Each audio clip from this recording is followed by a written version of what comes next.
Début des années 50, l'Afrique est encore sous le joug des colons. Alors que les peuples réclament timidement l'amélioration de leurs conditions, un homme va consacrer sa vie entière à lutter pour l'indépendance et l'unité du Cameroun. L'UPC a demandé à intervenir sur 3 questions. La réunification immédiate du Cameroun, la constitution d'un conseil de gouvernement et d'une assemblée avec des pouvoirs législatifs, et enfin la fixation d'un délai pour l'octroi de l'indépendance au peuple camerounais. Cet homme, Ruben Oumniobé, est l'un des plus importants nationalistes subsahariens. Il aura pourtant laissé peu de traces dans l'histoire. On a tout fait depuis son assassinat, l'administration française d'abord et puis le gouvernement camerounais, pour effacer ses traces et sa mémoire. Pendant au moins 30 ans, les 30 ans qui ont suivi l'indépendance du Cameroun, en fait, il était littéralement interdit de prononcer son nom publiquement au Cameroun. Une bonne partie de ses écrits ont été brûlés. Ça a commencé à changer après la libéralisation politique en 1990. Oumniobé, Roland Moumié, Ernest Ouandié et Abel Kingé ont été réhabilités. Mais il n'y a pas eu de travail, de mémoire, ni une volonté de promouvoir une recherche visant à réhabiliter véritablement cette période et à écrire l'histoire. Ruben Oumniobé, ou la mauvaise conscience de l'État camerounais, est né en 1913 dans un pays sous protectorat allemand à qui les chefs douala de la côte avaient signé en 1884 un traité d'abandon de souveraineté. En 1919, la conférence de Versailles entérine un nouveau partage du pays. La Société des Nations confie la partie orientale à la France et la partie occidentale à l'Angleterre. Situation qui subsistera jusqu'à l'indépendance en 1960, une indépendance que Oumniobé ne verra pas, mais pour laquelle il fut un des plus grands artisans. Il rentre à partir de 1944 dans les cercles d'études sociales et syndicales qui avaient été initié par un certain nombre de syndicalistes de la CGT. Il milite de façon très active, il devient d'ailleurs un des leaders camerounais du mouvement syndical et participe ensuite à la création, avec d'autres leaders syndicaux en 1947, du Rassemblement camerounais, le RACAM, qui est en gros, qu'il a toujours considéré lui-même dans ses écrits comme l'ancêtre de l'UPC. Donc au Cameroun, c'est vraiment le syndicalisme qui a donné naissance au mouvement politique et notamment au mouvement de libération nationale. En 1948, à 35 ans, Ruben Oumniobé fonde l'UPC, l'Union des populations du Cameroun, la première organisation politique à revendiquer l'indépendance en Afrique subsaharienne. Le Mpodol, le porte-parole, comme on le surnomme, parcourt le pays. Polyglotte, il maîtrise le français, le bassa, le boulou, le douala, le pidgin. Ruben Oumniobé se fait connaître rapidement pour ses qualités de tribun. Il y a eu un travail de traduction et de politisation de faits. Dans certaines régions, le colonialisme a été décrit dans les catégories ou les mêmes termes que la sorcellerie.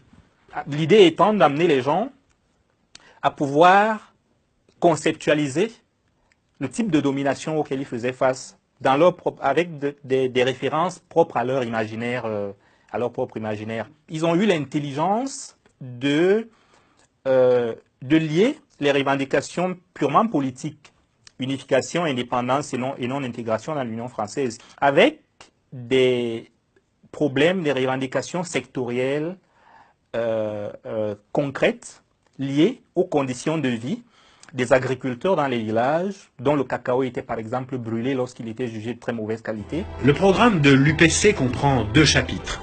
Les revendications particulières intéressant toutes les catégories de population et la grosse question de notre marche vers l'indépendance. Il y a vraiment chez lui une conception de l'indépendance qui n'est pas une indépendance des drapeaux, qui ne consiste pas à faire avec les colons et l'administration, la bureaucratie coloniale, une espèce de haute-toi de l'âge, prends ta place.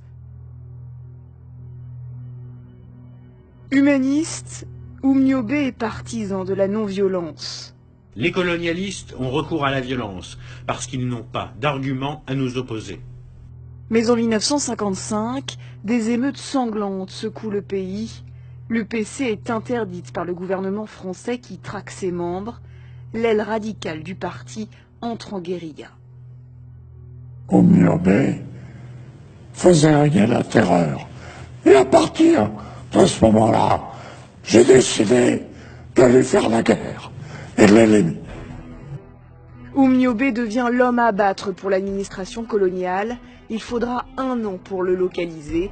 Le 13 septembre 1958, alors que des rumeurs l'avertissent que l'armée est à ses trousses, il change de maquis.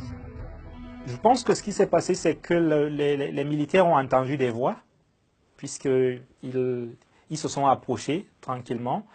Et lorsqu'ils ont aperçu, lorsque Oum et les autres les ont vus, il était un peu tard, ils sont levés et ont tourné le dos pour s'enfuir et les militaires ont tiré. Il a été abattu de dos, il a été tué lui sur le coup. Il n'y a eu ni sommation ni volonté de l'arrêter vivant. Il faut préciser qu'il n'était pas armé. Personne dans ce groupe n'était armé. Personne dans le maquis de Oum n'était armé. Ils l'ont traîné après sur plusieurs kilomètres jusqu'au village d'abord de Boumyébel, où ils ont exposé le corps. Donc c'était de l'action psychologique.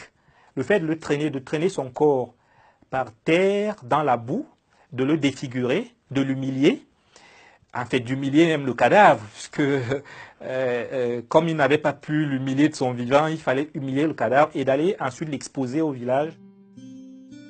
Le symbole disparaît, mais la rébellion continue dans l'ouest du pays jusqu'en 1971. La répression fera des dizaines de milliers de victimes. Le fils d'Oumniobé ne sera autorisé à ériger une stèle à son nom qu'au début des années 2000. Pourtant, le discours du nationaliste, défenseur de la réunification, résonne encore aujourd'hui. Une indépendance sans réunification, à ses yeux, n'était littéralement pas une indépendance. En fait, c'était la matérialisation de l'agression coloniale. Lorsque l'UPC a été interdite, justement, les leaders anglophones ne se sont pas particulièrement préoccupés de ce qui arrivait à ce parti.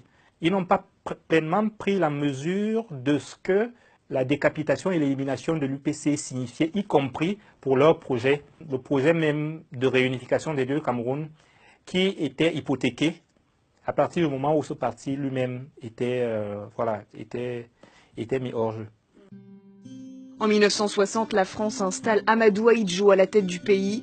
58 ans plus tard, la puissance coloniale estime qu'elle n'a officiellement jamais été en guerre au Cameroun. Ruben Oumniobé sera tombé lors d'une guerre secrète.